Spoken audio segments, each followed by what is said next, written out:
Welcome to Minghui Radio's Falun Gong News, direct from China and around the world. Topics include news about the persecution of Falun Gong in China, local events, and special items of interest.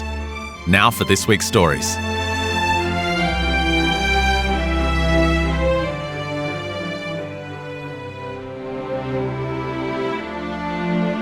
Notice from falundafa.org. The official website of Falun Dafa, falundafa.org, will publish a new version of the Falun Dafa exercise instruction videos. Compared with the previous version, the new videos will have a modified structure, improved picture quality, and enhanced translations and dubbing in various languages. The new instruction videos will first be released in Chinese and English, with other languages to follow. The website will launch official channels on the Ganjing World and YouTube platforms to promote Falun Dafa. These channels will only post instruction videos for now.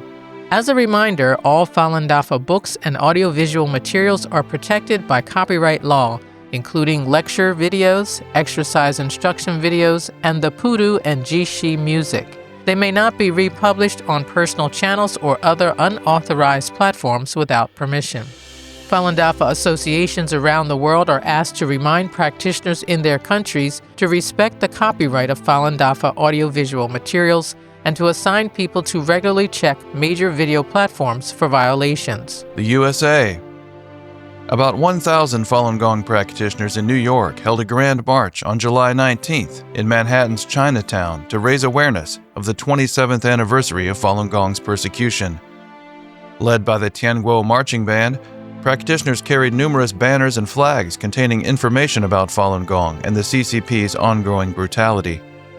Large replicas of Falun Gong's main book, Zhuan Falun, along with large Falun emblems, were also propelled along the parade route by practitioners. Throughout the month of July, practitioners in New York City also distributed flyers to passers-by to introduce Falun Dafa and teach the practice's exercises. They also collected signatures on a petition to support Senate Bill S-4009, the Falun Gong and Victims of Forced Organ Harvesting Protection Act, and called on people to help end the decades-long persecution of Falun Gong by the Chinese Communist Party. Canada. Falun Gong practitioners held a rally in front of the Chinese consulate in Montreal on July 14th. They called on Beijing to end its 27-year persecution of Falun Gong in China, and spoke in English, Chinese, and French to tell people what is happening to practitioners in China. They urged the international community to work together to end this human rights disaster. Many passers-by stopped to listen and signed the petition, supporting their efforts to end the crimes against humanity. In the city of Toronto, practitioners held an event that took place on July 18th.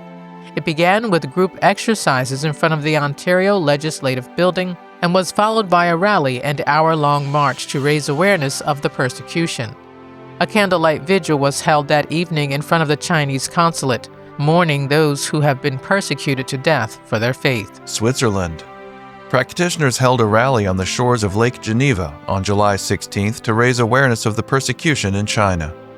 18 elected officials from federal parliament and local councils sent videos and letters to express their support in bringing an end to the human rights atrocities. Additionally, 124 lawmakers from various levels of the Swiss cantons or member states also jointly signed an inter-parliamentary declaration on transnational repression against Falun Gong practitioners. The declaration condemns the CCP's 27-year-long persecution of Falun Gong and transnational repression. The document states, in part, the Chinese regime is now not only intensifying its deceptive propaganda against Falun Gong outside of China, but alarming reports also indicate numerous instances of threats, physical assaults, surveillance, and censorship targeting Falun Gong practitioners living abroad. The declaration calls on the Swiss federal government to take actions to safeguard the basic rights and safety of Falun Gong practitioners in Switzerland. The UK. The Camden Market South Asian Mela event in Coram's Fields, London, attracted large crowds on July 12th. Falun Dafa practitioners were invited to participate in the multicultural festival, where they introduced the practice as well as the internet platform Ganjing World Technology for Humanity to visitors. Celebrating South Asian Heritage Month in England, this year's festival centered on the theme of fostering community cohesion, bringing together over 100 community and charitable organizations and cultural groups. Members of a number of South Asian communities, including those of Indian, Pakistani, and Bangladeshi heritage, participated in the event. Falun Dafa's principles of truthfulness, compassion, and forbearance resonated with many people, some of whom started to learn the Falun Dafa exercises. Booth visitors also signed a petition calling for an end to the Chinese Communist Party's 27-year-long persecution. Denmark. In the city of Copenhagen, at King's Square, practitioners demonstrated the exercises and raised awareness of the persecution on July 18th. 2 days later, they held a rally in front of the Chinese embassy and called for the CCP to stop the persecution. They also advised the embassy staff to quit their memberships in the CCP organizations.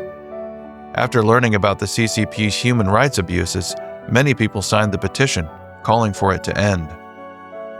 Although a man from Poland was taken aback to hear about the persecution and forced organ harvesting, he said he knew how evil communism was because he had lived under it. He shared, "Those who lived under communist rule know the truth.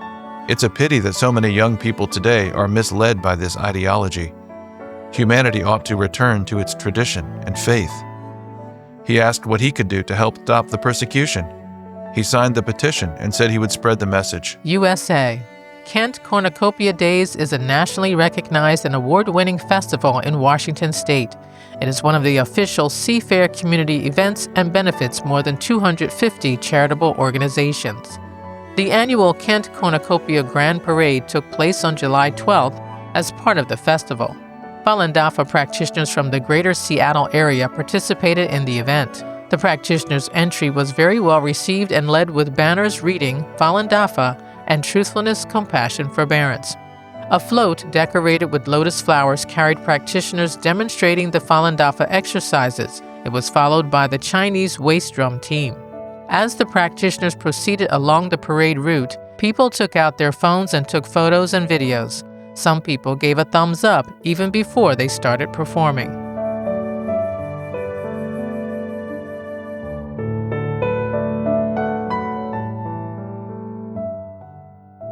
The following are selected cases of persecution of Falun Gong practitioners in China. An 84-year-old woman dies in prison 9 months after being incarcerated. Despite her poor health, the authorities took Ms. Liu Huiju into custody a year ago by strapping her to a stretcher and made her serve a 1.5-year prison term that she received in late 2021 for practicing Falun Gong. Ms. Liu, of Heilongjiang Province, was arrested 6 years ago. Given her health condition and because she wasn't able to travel, the judge and prosecutor tried her at home and sentenced her at the end of the hearing. The mental pressure from the persecution took a toll on Ms. Liu's health. She developed persistent high blood pressure and her previous heart condition returned. Given her poor health, the court did not immediately order her to begin serving her time. Over the next 9 months of her prison term, Ms. Liu was resuscitated 4 times. When her family visited her, she no longer recognized them. She died in prison on May 7, 2026, just weeks after her 84th birthday. A 94-year-old incapacitated man has been subjected to ongoing abuse while serving a 3-year term for his faith in Falun Gong. The ordeal of Mr. Xu Shuzhu of Jishi City began in 2017, when both he and his late wife, Ms. Wang Chuanyuan, were arrested for hanging up banners with information about the Chinese Communist Party's persecution of Falun Gong.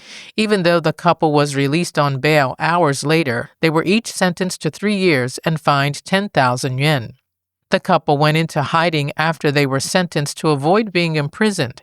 The police found them and kept harassing them.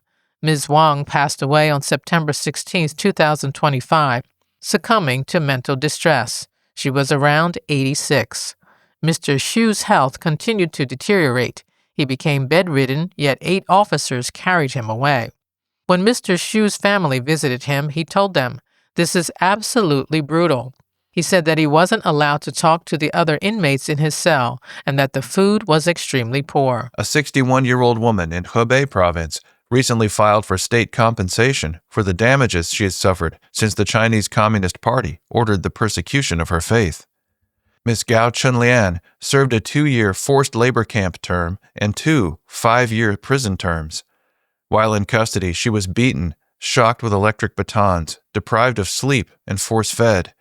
She was also held at a brainwashing center and fired by her employer. While in the brainwashing center, the local authorities frequently harassed her family, especially her father.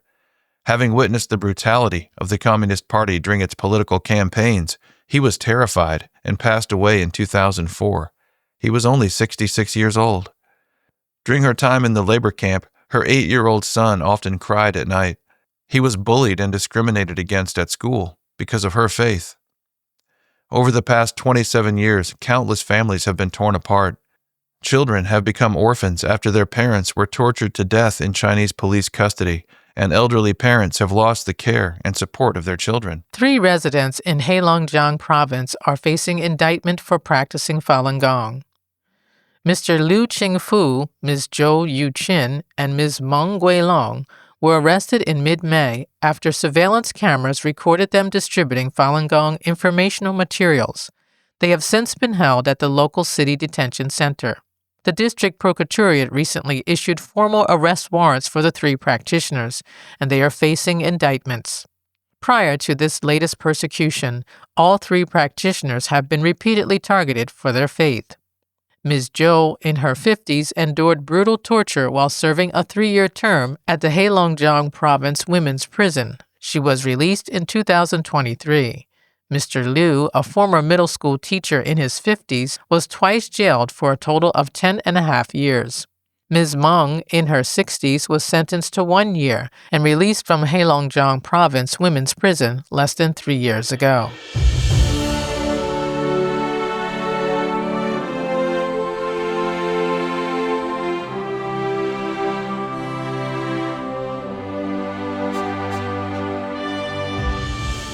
U.S. demands accountability for perpetrators of religious persecution. The International Religious Freedom Secretariat's Peace Builders Forum was held in Washington, D.C. on July 16th and 17th. U.S. Assistant Secretary of State Riley Barnes condemned the Chinese Communist Party's ongoing persecution of faith groups and emphasized that the U.S. government is committed to using all appropriate tools to hold accountable the Chinese officials who are involved. He stated, "Religious freedom is a founding value of the United States and a key component of U.S. foreign policy. President Donald Trump and Secretary of State Marco Rubio are committed to promoting and defending religious freedom globally and view it as a vital pillar for upholding international peace, security, and U.S. national interests." As he focused on human rights in China, Barnes stated, "Beijing disregards religious freedom and pursues hostile policies toward the vast majority of religious and spiritual groups, including predominantly Muslim Uyghurs, Tibetan Buddhists, Protestants, Catholics, and Falun Gong practitioners."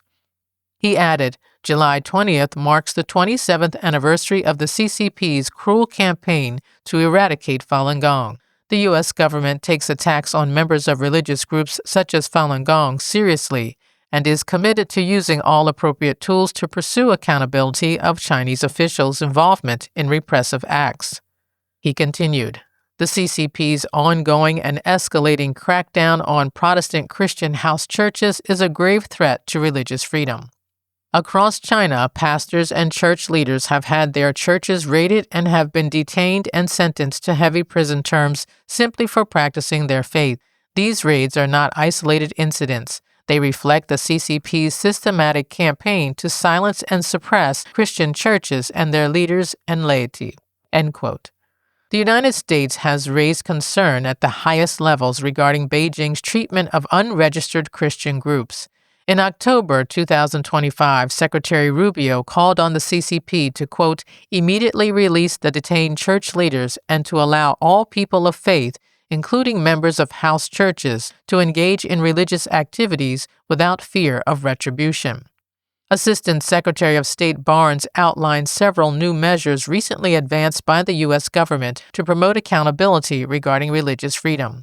He noted that the new visa restriction policy announced by Secretary Rubio in December of 2025 applies not only to government officials who commit severe violations of religious freedom, but also extends to any individuals and their immediate family members who authorize, participate in, support, or carry out religious persecution. Such individuals may lose their eligibility to enter the United States. In addition, the U.S. government continues to fight for the freedom of prisoners of conscience through various means, including through embassies and consulates abroad, high-level diplomatic contacts, and public statements by the president, and actively combats transnational repression. Barnes underscored, quote, "Transnational repression is committed against people and organizations here in the United States as well, and we are determined to hold perpetrators accountable for violating our sovereignty and targeting Americans on American soil," end quote. Barnes called on international religious freedom advocates, non-governmental organizations, religious groups, and governments to strengthen their cooperation, continue to provide the U.S. government with evidence of violations of religious freedom, assist in the implementation of new visa restrictions, hold those who have seriously participated in religious persecution accountable, and work together to release prisoners of conscience and safeguard global religious freedom.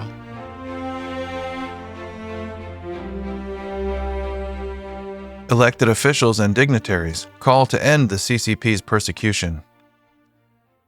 The 27th anniversary of the Chinese Communist Party's persecution of Falun Gong was on July 20th.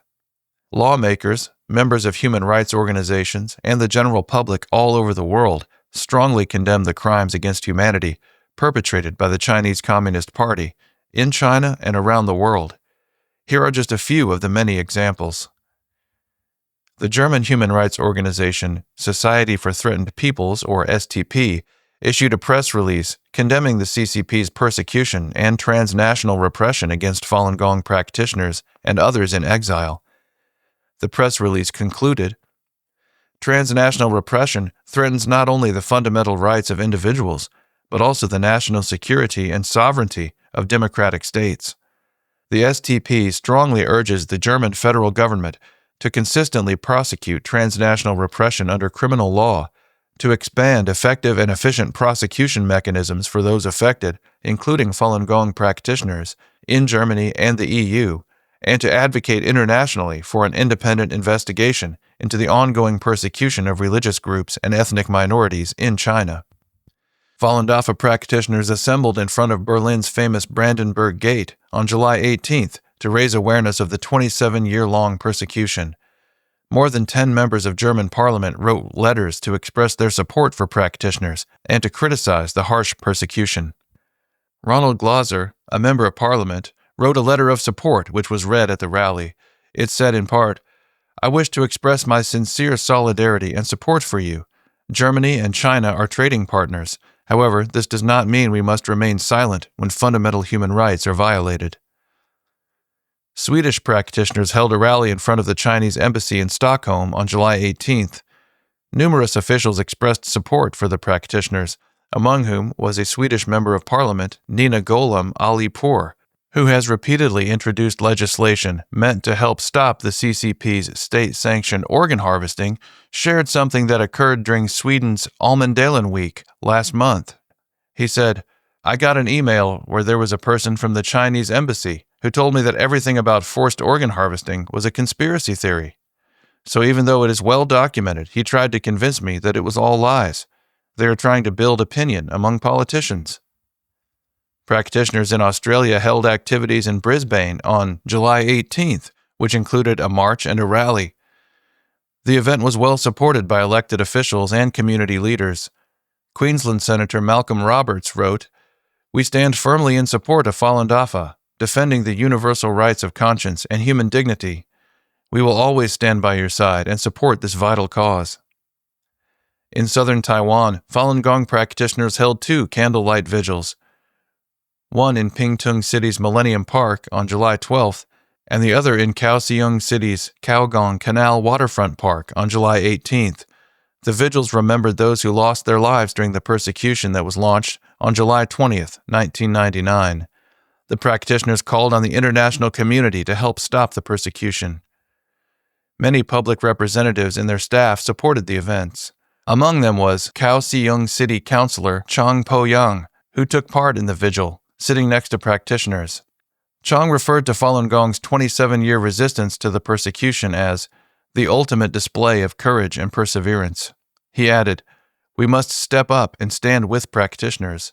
This is also defending our hard-won democracy and freedom." The Art of Zhenshanren exhibition touches viewers in Germany, the U.S., and Australia. The Art of Zhenshanren International Exhibition was on display in Germany, Australia, and the U.S. between May and July this year. All told, the collection of paintings has been exhibited in over 300 cities in more than 50 countries since 2005.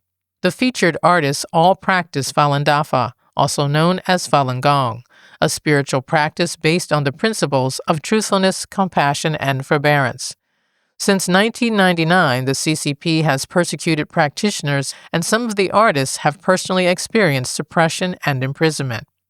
From May 22nd to June 14th, the art was displayed in the historic Hall of Columns at the Landsberg City Theater in Germany.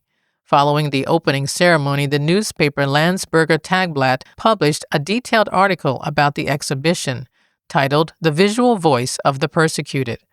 The introduction described the range of the pieces and said, "Some images make beauty and hope visible, others unimaginable suffering." The author acknowledged both the artistic quality of the paintings and the plight of Falun Dafa practitioners persecuted for their faith in China. Exhibition visitor numbers rose significantly after the article was published. An elderly visitor joined one of the tours of the exhibition with a friend and listened attentively to a practitioner's explanations of the paintings. Afterwards, she expressed her sincere gratitude, saying, "We have now been purified and elevated to a higher level." There were numerous comments in the guest book, with many sharing that the artworks were moving, inspiring, and thought-provoking. One visitor wrote that the exhibition gave him hope and reminded him of the importance of compassion and humanity. On June 20th, the art collection was exhibited at Balboa Park in San Diego, California.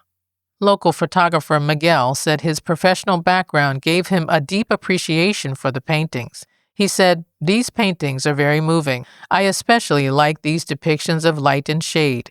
Sometimes people don't like reading, and it's easier to take things in visually. These are great paintings and easy to understand." The Art of Zhenshanren collection was on display at M2 Gallery in Sydney, Australia from June 25th to July 7th. Many visitors viewed the art and were touched by the practitioners' perseverance and courage in the face of such brutal persecution. Visitors Evie, Sky, and Giselle left a message in the guest book that said, "Such an interesting and informative exhibition with such beautiful artwork and volunteers, learning, feeling very calm and grateful." A Chinese visitor wrote in Chinese in the guest book, "Please thank the organizers for organizing such a good exhibition and bringing wonder to people."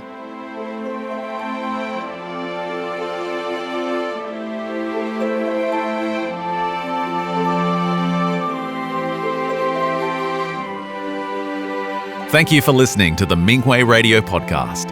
For more information, including news about the persecution of Falun Gong practitioners in China and experience sharing stories by practitioners around the world, please visit our website at en.minghui.org.